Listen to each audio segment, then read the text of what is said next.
Eder, Mech, Pallister.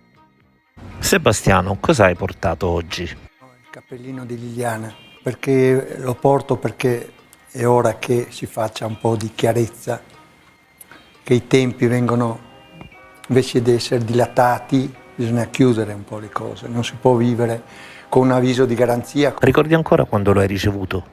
Ma saranno, io penso, 2 anni, saranno 2 anni. Cioè, siamo arrivati al punto in cui viene concesso alla procura altri 90 giorni per fare delle ulteriori indagini. Cioè mi sembra un po' dopo 4 anni e mezzo. E oltretutto quello che mi fa più rabbia di questo è che il giorno 26 che verrà fatto una richiesta di perizia ulteriore sul sacco nero dove c'era il corpo di Liliana. Cioè, questo veramente mi sembra 4 anni e mezzo. 4 anni e mezzo che vanno avanti queste cose qua.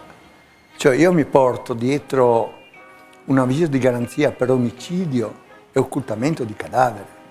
Ma secondo me queste accuse andrebbero un po' allargate, queste indagini. Secondo me bisogna guardare un po' dappertutto.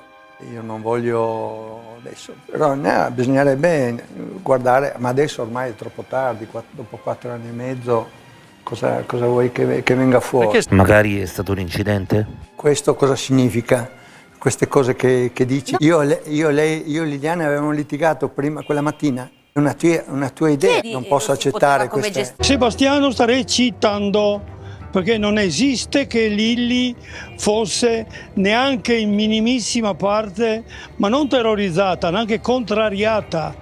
Era lei che aveva proposto di lasciare Sebastiano, non io che gliel'ho chiesto, per capirci. Il vedovo si è preso 2/3 dei soldi in banca e la reversibilità. Lei è scomparsa perché non poteva portarsi via da casa quello che sapeva. Sebastiano può essere considerato poco credibile in tutto quello che ha detto, si rispecchia esattamente in quello che lui ha fatto quel maledetto 14 dicembre e i giorni successivi.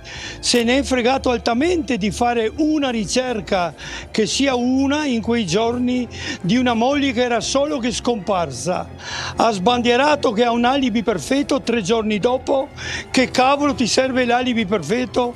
Tua moglie è appena scomparsa. Non posso contestare su quello che dice una persona che non c'è più.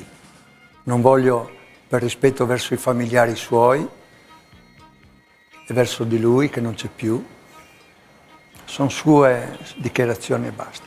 Non voglio commentare. Anche a Lilli, tutto. Io, come dicevo, preparo, è come se fosse lì. Ci sono i suoi vestiti, le sue scarpe, le sue cose, preparo il letto. Tutte le cose sono lì. Noi andavamo sempre in giro, sempre. E quando era libera, che poi è andata in pensione, si viaggiava fine settimana, si andava sempre in giro da qualche parte, in Austria, in Slovenia, in Croazia. E Pirano era un posto che andavamo veramente volentieri perché è bellissima Pirano. Quindi di Starpin non vuoi dire nulla?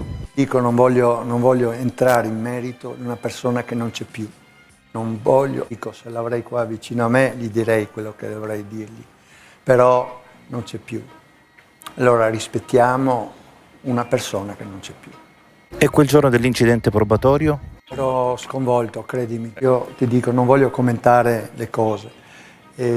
Sono cose che lui diceva e che comunque mi avevano ferito moltissimo e che non rappresentava quello che era Liliana con me. Tante volte io mi trovo con Paolo e Alice Bevilacqua e quando sono a Trieste che vengono lì devono andare in tribunale, seguire certi interrogatori, cose così. E diciamo, la cosa che diciamo più spesso è, secondo noi, altre persone avrebbero dovuto essere indagate, non solo io, altre persone. Parliamo delle persone che comunque frequentavano Eliana, frequentavano noi e evidentemente io non voglio far nomi. Noi abbiamo preparato un dossier proprio su queste cose qua, sui sospetti delle varie persone che comunque è stato depositato in procura.